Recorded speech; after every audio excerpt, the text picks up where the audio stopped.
We have heard so many different things about Kirk Cousins and the Vikings and their strategies at quarterback. Let's round up all these rumors and see if we can make sense of them here on the Locked On Vikings podcast.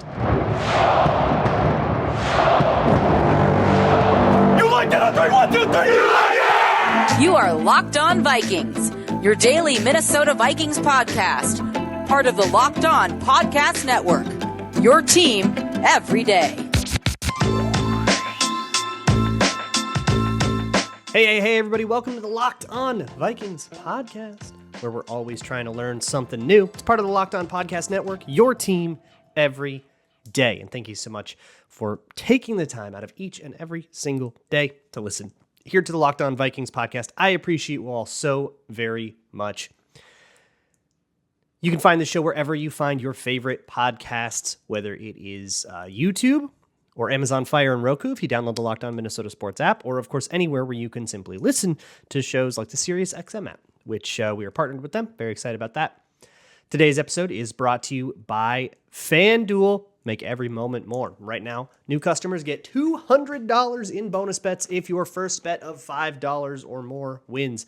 Visit FanDuel.com/lockedon to get started. So, the Senior Bowl was this weekend, as well as the East-West Shrine Bowl was around. We're kind of in that part of draft season now where we start seeing those college all-star things, which sort of ramps up, and then we get to the Combine at the end of the month.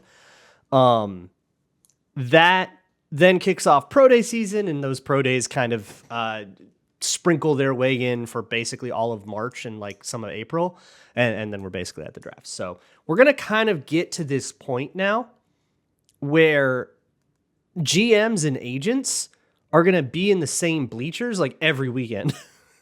So stuff's going to start to swirl around, and reporters will be there too, writing everything down. And I always find it interesting what we hear and where we hear it from, right? And when we all hear it. There seems to be a media blitz going on. This is what I'm saying. Call me a skeptic, call me a cynic. But I have a feeling that a lot of the stuff that we hear out there is out there on purpose.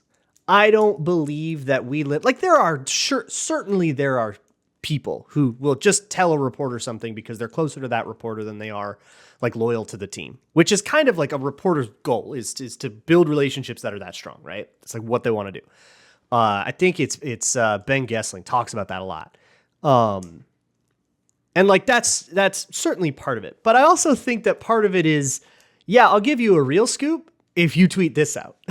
Like that's part of it, especially on the national media. That is how guys like Adam Schefter and Ian Rappaport like get the information before anybody else does, because they will have info from a team that's like useful to the other team. They'll say, I know what the Cincinnati Bengals are thinking draft-wise. And if you tell me what you're thinking draft-wise and you let me tweet it out, I'll tell you what the Bengals are thinking draft-wise. That might be worth it for the team. And so he tweets some of it and he keeps some of it, and it makes it like a sort of an economy of information that he gets to be the arbiter of. And that's why guys like him and Rappaport and Pelissero are at the top of their game.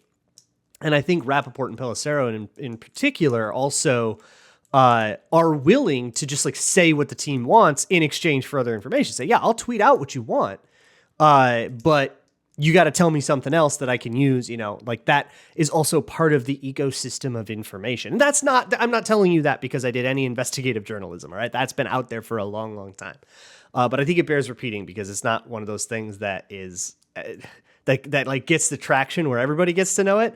So I don't know. Feels like something that's really important to understand about the like Twitter-based media ecosystem that we get all of our stuff from. So there's some like scoopage out there about the Vikings and their quarterback thing. It's all very vague, but I do think that if we read between the lines a little bit and we understand how this information is gathered and relayed, then I think we can come up with a few interesting theories that are worth talking about. So coming out of the Senior Bowl, Alec Lewis was at the Senior Bowl. He wrote a big, long article. Jeremy Fowler also had, I think it was in an ESPN Insider article, but there was a snippet that went around on Twitter, kind of saying the same thing. Oh boy, the Vikings are really looking at these quarterbacks. Maybe they'll trade up for one of them. And that's kind of the observation that everybody's had about the Vikings. So you can write all your think pieces and say, oh, Vikings looking to trade up for a quarterback. Question mark? There you go. Your free clickbait if you have a website. There you go. Yeah, it's going to go crazy. Going to go totally bananas. But he said that, they had O'Connell and Kwesi Adofo-Mensah standing together watching Bo Nix and Michael Penix at the Senior Bowl. And, the QB coach, Grant Udinsky, also was like right there, like, look at all these Vikings, very much watching the quarterbacks. And this is, again, not to say that I think they aren't actually interested in trying to gather information about Michael Penix and Bo Nix, two guys that very much are options for the Vikings. They're probably going to be on the board at 11, and the Vikings have got to figure out what they want to do about that. And that's not to like say that that's not genuine, but I would say that these guys are all aware of the image that they put out there. Not to mention, they're aware of what they tell other people and what rumors they, understanding that those other people are going to talk to people and what whispers they want to get around. I think that narrative gets controlled a little bit. And I think the funniest version of this is when you have competing narratives that both come out at the same time. I'm trying to think of there was like a recent one. I think it was like a head coaching thing where there was, a world where maybe this coach is going to say no or say yes. And this will happen a lot in free agency where you'll hear or contract negotiations where you'll hear stuff like, so-and-so. There was one that just came out about Kirk Cousins that said that Kirk Cousins wants 2 years, $90 million. And that's not a number that I've heard anywhere else, that I've seen at all. That's not even close to the number that was actually reported with stakes around the beginning of the season last year. It's like 10 million higher, which just feels totally insane, right? There's no reason for that.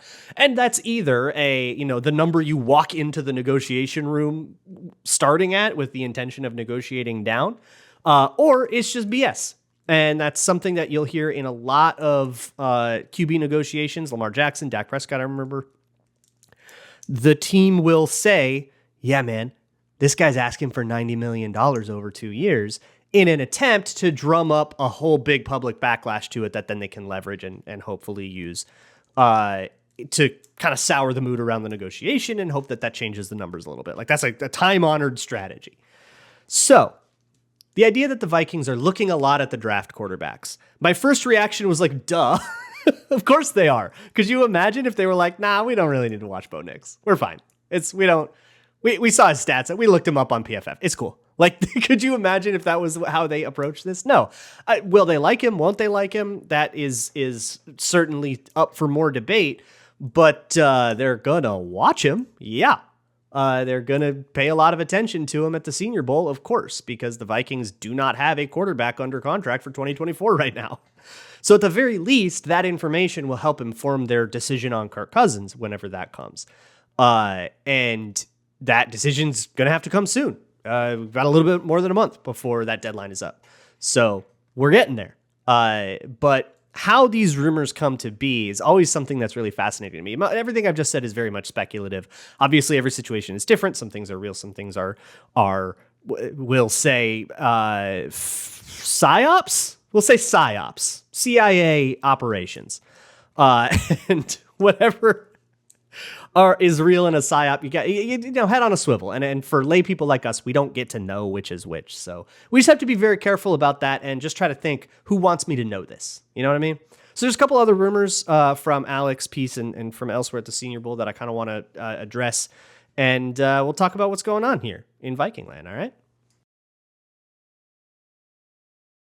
Today's episode of Locked On Vikings is brought to you by DoorDash, which is so incredibly clutch. Let me tell you, I had a good weekend. I had possibly too good of a weekend. And getting out of bed in the morning, Saturday morning, was a little bit tough for me. All right? It happens. DoorDash is the clutchest thing in the world when that kind of thing happens. But it's not just for when you're, we'll say, in a lazy mood. It's also really clutch for if you're in the middle of cooking something. You can get actual groceries delivered right to your door. Oh, crap, I forgot an ingredient, that kind of thing. Or if you are watching a game, perhaps in the middle of watching a Wolves game or something like that, maybe even the Super Bowl, and you don't want to miss a play of that, right? You don't want to miss a moment. So just go ahead and get DoorDash. DoorDash has all of your favorite, classic household names, as well as a whole bunch of mom and pop shops that you might not even know are like right around the corner because you just never go down that street, but it's definitely worth scrolling through and giving them all a shot.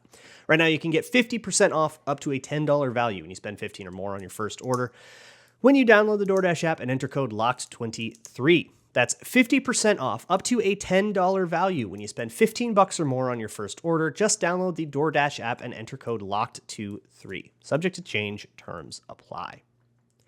Today's episode is also brought to you by eBay Motors. eBay Motors understands that your car is an extension of who you are. It is a reflection of what you are passionate about, the kind of person you are, the way that you balance form and function, the lifestyle that you lead. It's all part of you. And they have everything you need to maintain that part of you and even level it up if that is what you're into, whether it is something cosmetic, like a cool LED or something like that, or actual parts under the hood that thing needs to keep running. They have over 122 million parts for your car, and you'll always find exactly what you're looking for that fits your ride. And eBay actually guarantees this. It'll fit your ride every time or your money back. So keep your ride or die alive at ebaymotors.com. Eligible items only. Exclusions apply. eBay guaranteed fit only available to U.S. customers.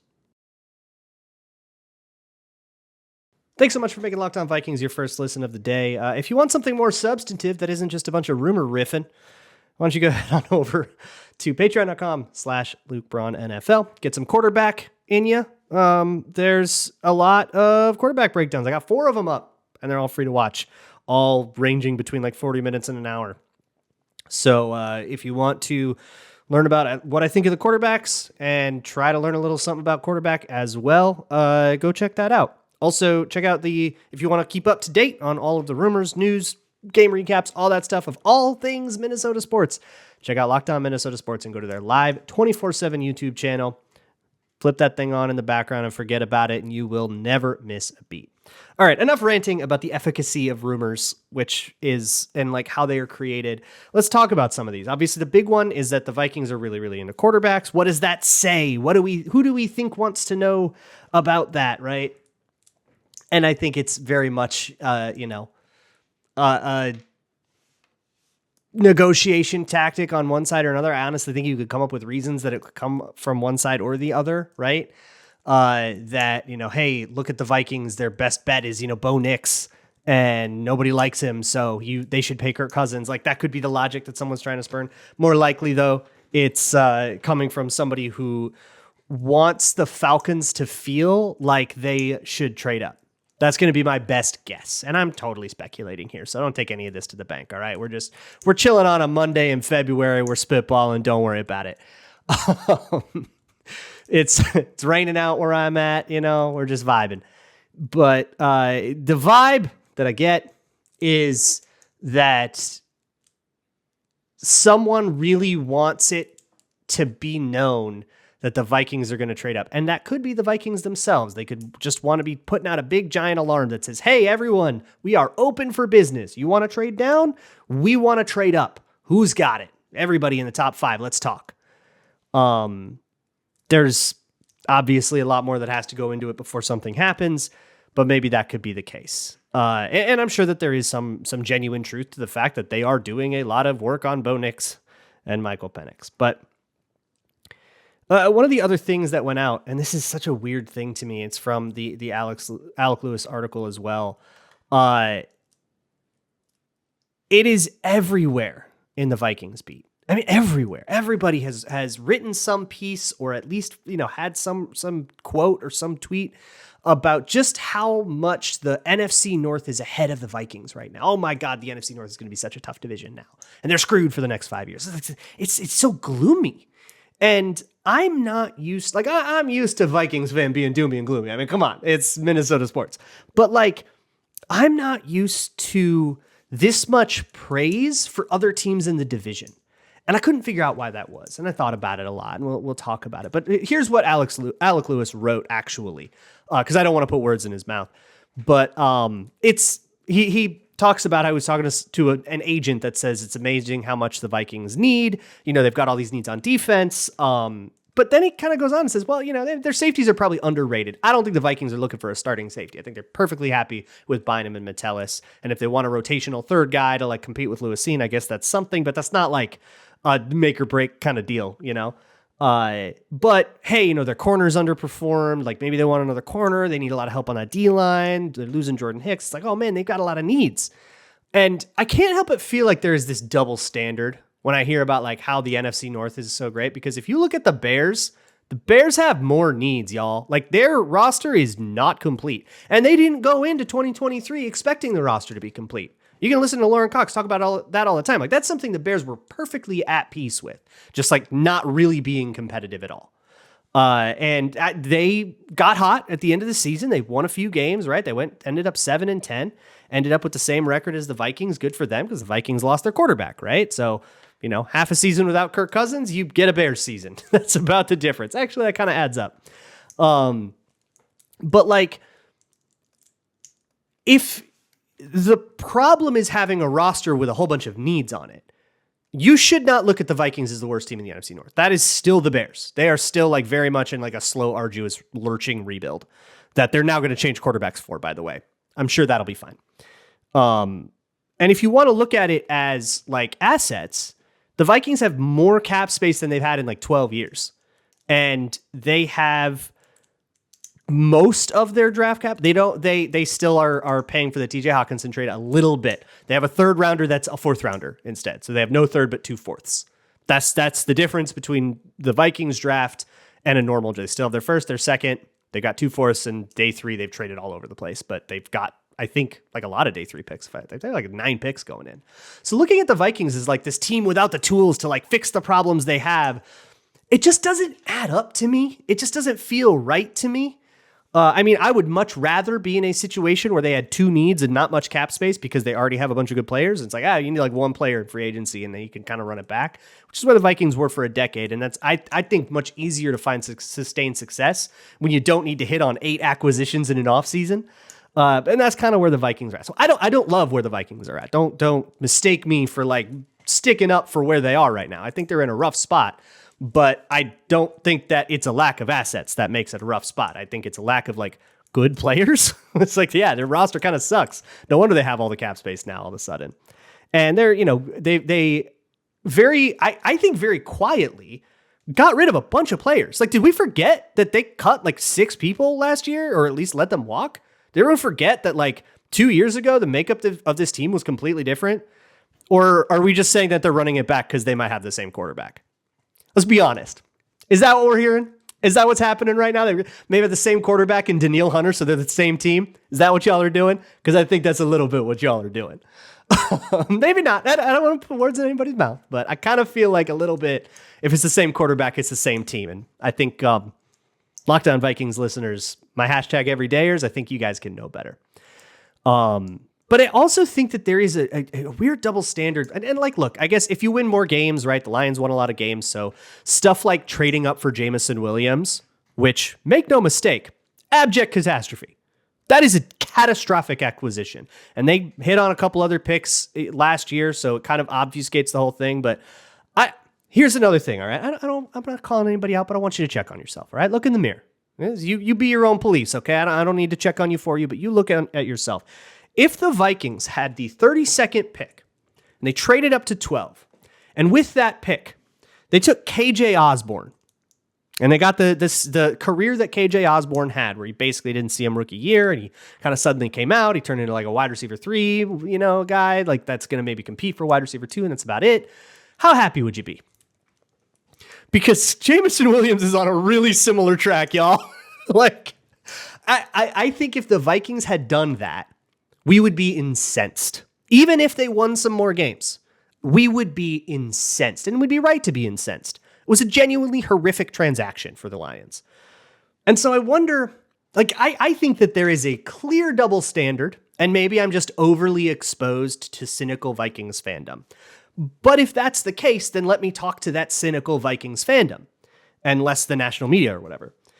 I think that there's definitely a double standard with what the Vikings, with how much patience we are willing to give to, say, a first-round pick that doesn't play a lot his rookie year and has some injury issues, Which one am I talking about, right? How patient are we willing to be with that and the idea of potential, right? Justin Fields can be total butt for 3 years, and we're still talking about how he just needs the right coaching. Why can't we do that to our guys, right? Why can't we make that declaration? I think it's actually kind of fair. Maybe we should give these guys a little more time to develop before we declare them dead. Why do we only do that when it's somebody we could have had instead of the person that we have? Why is that?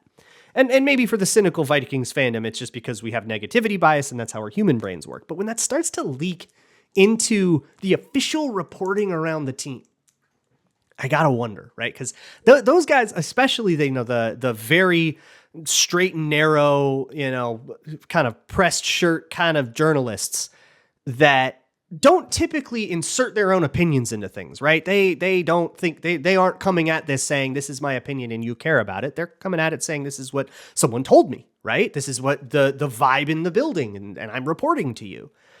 And when that is so gloomy around the Vikings, I gotta wonder why, right? Who is this a conduit for, right? That's what I want to wonder. Because I don't think you're just hearing people come out and do their own opinions on sports radio. I don't think that they would claim to be doing that. I don't think that's what they want you to think that they are doing, right? And correct me if I'm wrong there. I'm going to step out on a limb here, all right? Bear with me, all right? You're not allowed to get mad at me over this. But I think it's because the Vikings have an analytics GM and everybody just kind of hates what he does. So I think that the attitude around analytics, especially with the conversation after Dan Campbell went for it on the 4th down and the NFC Championship game. I talked about that a lot actually on Locked On NFL. If you want to look at the recap episode, or it was a Tuesday episode after the NFC Championship, we talked at length about that decision. And I think Dan Campbell was absolutely right to go for it, but the conversation kind of again turned to like there's still these sort of old heads in the league that just hate it. That just can't stand the fact that there's this newfangled science that is getting in the way of the way things always used to be, right? All these old traditionalists.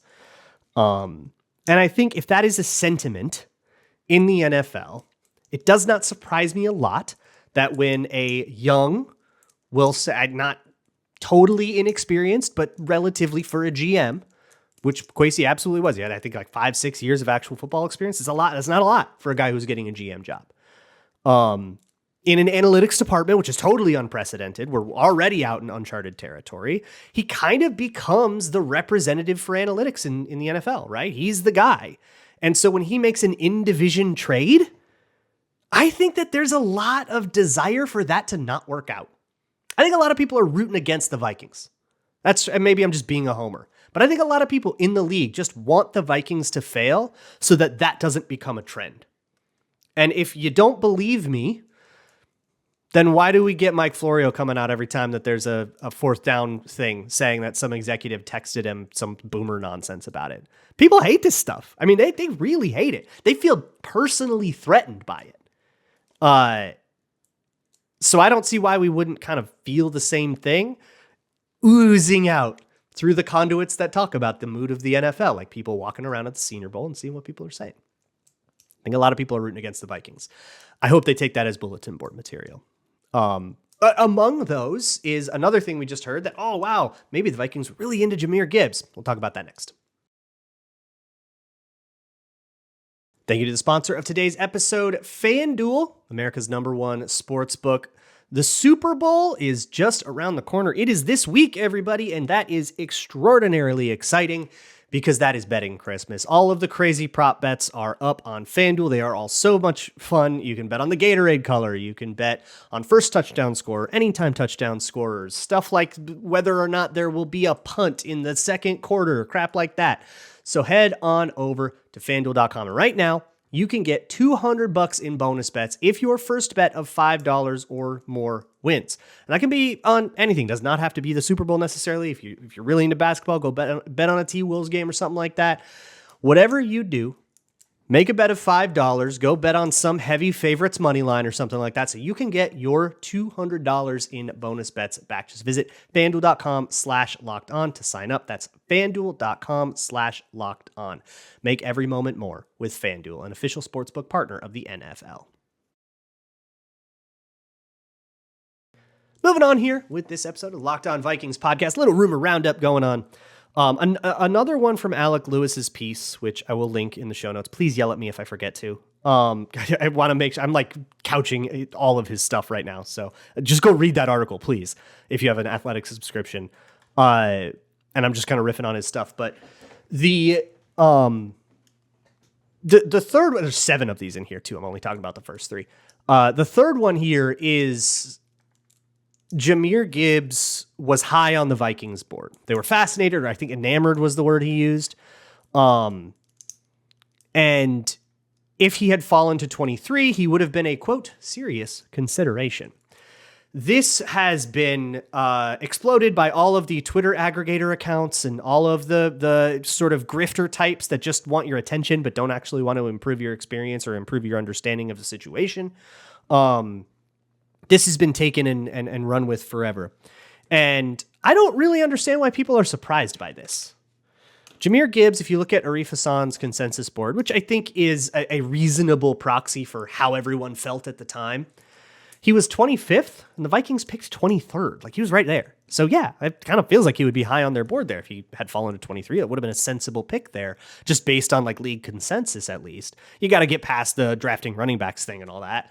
But it feels like this is just a Lions thing. Like, oh, look at these. The Lions are they're just running circles around the Vikings because everyone just wants the analytics guy to fail so much in favor of the Dan Campbell, right? And Brad Holmes, who I think he was a scout, right? It was a very traditional build for a team. And for whatever it's worth, I think the way the Lions are constructed is great. And I think it's just that they have hit on a lot of draft picks. And I don't think that there's any wrong way to hit on a lot of draft picks. And I don't think there's any right way to miss on a lot of draft picks. This is my team building philosophy. You want a good team? Hit on draft picks. You want the secret sauce for the method to take to hit on draft picks? Get good. It's never going to be any easier than that. That's it. And so congrats to the Lions for hitting on a bunch of draft picks with Brian Branch and all that stuff. Again, I look at that sort of what if, and with the draft, like the way draft boards are constructed, I think a lot of times reporting around the draft misses it. Draft boards are constructed very often in a horizontal structure. A horizontal draft board as opposed to a vertical draft board where you list out all the players from 1 to 250 and here's my guy I'm taking first and here's my guy I want second and third and fourth and blah, blah, blah, blah, blah, right? Like a fantasy football cheat sheet you might see. A horizontal board breaks it up by position, and that is what you will usually see. If you ever see like a inside the war room kind of deal, it'll always be busted out by position. And you'll have tiers, right? You'll have, my top 10 guys, my, top 20 guys, my back of the first round, top of the second round kind of guys. Here's my guys I'll take, but only if they fall out of the top 50 and so on and so forth. And for whatever picks you have, you can get those. So if there's a top 50 guy and you're sitting there at 75, yeah, you're going to slam it. You're going to be really happy, right? But there is not necessarily at least on those boards, they probably had conversations about this, but there is no like immediate designation across positions what they will do. So if, say, Jordan Addison and Jahmyr Gibbs were available at 23, if you took a snapshot of the Vikings draft board, you'd probably see those two guys in the same tier, I would guess, or at least maybe one off from each other. But there's no indication what they would have done either way. And I've always asked with like draft, like positional value and stuff, especially like how draft boards will, or like how teams are expected to treat positional value when their boards divide up those positions anyways, right? So you're only really ranking running backs against other running backs. And yeah, maybe the way that they do that is to take all the running backs and slide them down a couple tiers because running backs just aren't that valuable. And this guy would be a top 5 talent, but we don't really think he's at a valuable position, so he's actually more of a late first guy. Like maybe that's the logic. I don't know. That's a question I've always had, and I've never gotten a great answer to it. But like, how do you incorporate that in your board so that you're properly respecting that kind of thing on draft day without overvaluing it, which I think a lot of people overvalue it and say, my goodness, if you take anything other than a quarterback, a wide receiver, or an edge in the first round, you're screwing yourself, or what, which I think is asinine, right? That's way, way, way too much deference to positional value. I'm getting kind of off track here. The point is, it feels a little bit tailored, doesn't it? And again, this is not about Alec Lewis at all in his writing. Please go read it. Like, this is not, I'm not critiquing Alec at all. But there is a phenomenon, I guess, with this, not only the reporting of it and whatever the source of that was and why the source of that decided to tell that to Alec Lewis, probably knowing that he was going to write it and put it in a piece. Why'd you put that information out there? But also the apparatus that takes it and spreads it everywhere, that a lot of it is just looking for sensationalism. And so I think that the implication there, the sort of subtext that Alec didn't write, but is still present, whether he wants it to be there or not, is look at how jealous the Vikings are. Doesn't it? Like, doesn't it sound like that's kind of what's being implied? That's not what's written, though. That's not what's said. And be really careful not to fall into the trap of making that leap yourself when that leap has not been made by anybody else. Don't add that on in your own mind. You know what I mean? I don't know. I feel like I had to get that off my chest. Tomorrow, if you want to ask me other stuff about it, you may do so. There is a Google form, which you can fill out in the show notes. There is also an email address, lockedonvikingspodcast@gmail.com. Send me an email whenever. You can also send them to me on Twitter. I'll put out a call at Luke Brown NFL on Twitter. You can DM them to me too, but I'm going to be honest. If you DM me on like a Thursday, I'm not going to remember. I will forget your question, and I'm sorry. So if you do it, DM me on like a Monday, or just reply to the thread, or just send me an email if you want, if you're like embarrassed or whatever. Or if you've got something longer form, that can help as well. All right. I will see you guys all tomorrow. And as always, Skull.